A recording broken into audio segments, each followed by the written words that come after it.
Voilà, hier, vous avez lancé ce nom, John Ioannidis, que je ne connaissais pas. Bon, et là, j'ai travaillé aujourd'hui. Bah, c'est pas possible. Si.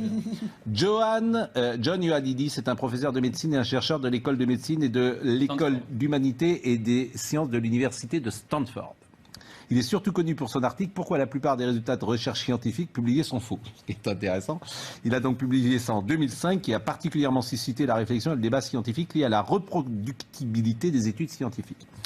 Et il est l'un des scientifiques les plus cités, particulièrement dans le domaine de la médecine clinique et des sciences sociales. Il fait autorité. Honnêtement, il n'y a pas de discussion là-dessus.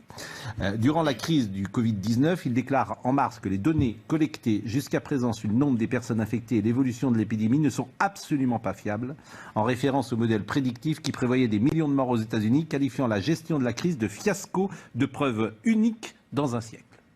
Ioannidis, qui est un des plus grands chercheurs au monde.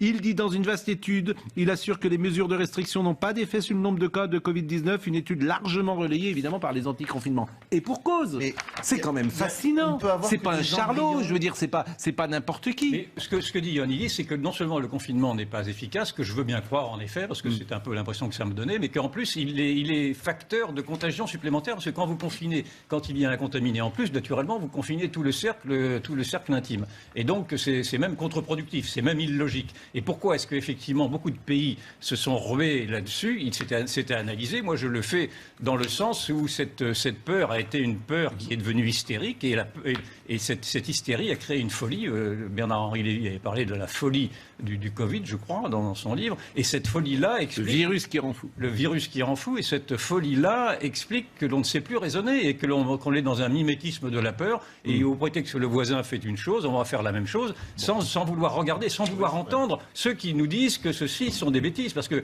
Ioannidis le dit, Raoul le disait, mais il y en a beaucoup d'autres médecins généralistes qui le disaient aussi. Ils disaient que ce n'était pas la peine. La réponse de ce grand scientifique, c'est ça ne marche pas parce qu'on n'éradique pas l'épidémie, on la ralentit, c'est tout. Et pendant des années, on va devoir vivre avec ce virus. Il y a un terrorisme intellectuel qui a voulu que ceux qui émettaient ces genres de doutes étaient immédiatement qualifiés de porteurs de fake news. Or, aujourd'hui, on pourrait renverser la charge de la preuve et dire de ceux qui ont annoncé l'apocalypse, ces 400 000 morts, qu'eux aussi étaient vecteurs de fake news. Parce que la fake news, c'est peut-être celle-ci.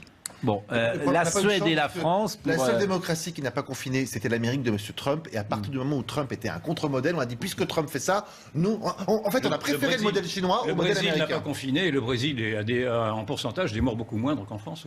En pourcentage, oui, absolument. Oui, bien. De ce fait, il considère que les décisions politiques au niveau mondial, comme la distanciation sociale, la fermeture des écoles, sont difficilement justifiables et peu efficaces. Et ce que je vous propose, c'est d'écouter le professeur Raoult. Écoutez Didier Raoult. Vous voyez sur les données qui sont produites par l'INSEE aussi qu'il n'y a pas d'évidence que les mesures de confinement aient changé en quoi que ce soit la cinétique de l'évolution de la maladie en France. Donc clairement, au moment où on commence le confinement, c'est le moment où explose la première épidémie. Quand on commence le confinement dans la deuxième épidémie, ça ne change rien, il y a un aspect ondulatoire qui est indépendant des mesures sociales.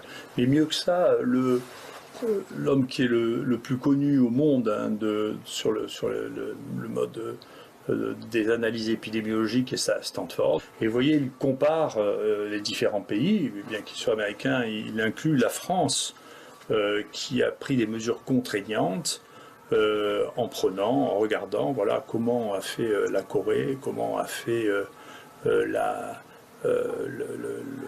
France, l'Espagne, etc. Il n'y a aucune évidence actuellement que les mesures contraignantes aient joué le moindre rôle dans le contrôle de l'épidémie, en analysant y compris la France versus la Suède, versus la Corée du Sud, versus l'Angleterre, l'Allemagne, l'Iran, l'Italie.